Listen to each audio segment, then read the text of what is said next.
ஆமென். அல்லேலூயா. ஆண்டவர் நம்மை ஆசீர்வதிப்பார்.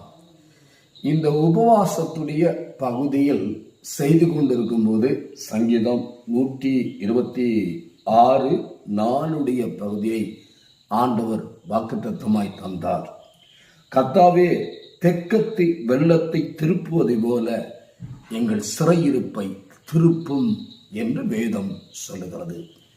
தெற்கத்தி வெள்ளத்தை திருப்புவதை போல எங்கள் சிறையிருப்பை திருப்பும் என்று சொன்ன கர்த்தருடைய வார்த்தையின்படி சிறையிருப்பிலிருந்து என் ஆண்டவர் விடுவிக்க சத்திய வசனத்தை அறிந்து கொள்ளும்படியாய் விரும்புகிறார். சத்தியத்தை அறிவீர்கள், சத்தியம் உங்களை விடுதலையாக்கும். நோவாவுக்கு ஆண்டவர் ஒரு சிறையிருப்பை தந்தார். அவரே அந்த போட்டுடைய சாவியை வைத்துக் கொண்டார். ஆனால் ஒன்றே ஒன்று, அந்த சிறையிருப்பில் நன்மையும் புதுவாழ்வும் உண்டானது.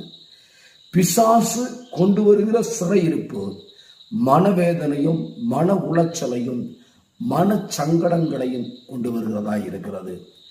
என் ஆண்டவராகிய இயேசுவின் நாமத்துக்கு மகிமையாய், கர்த்தருடைய ஆவி எங்கே உண்டோ அங்கே விடுதலை உண்டு. என் ஆண்டவருடைய வசனம் சொல்ல, கர்த்தருடைய ஆவியானவர் என் மேல் இருக்கிறார். அவர் உங்கள் மேலிருந்து உங்கள் சிறையிருப்பை மாற்றுகிறார்.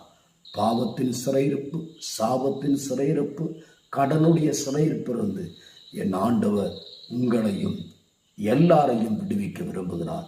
எங்களை சோதனைக்கு உட்பட பண்ணாமல் தீமை நின்று ரட்சித்துக் கொள்ளும் என்று சொன்ன கர்த்தருடைய வார்த்தையின்படி எல்லா தீமைக்கும் ஆண்டவர் உங்களை விடுதலை செய்து பாதுகாத்துக் கொள்வார்.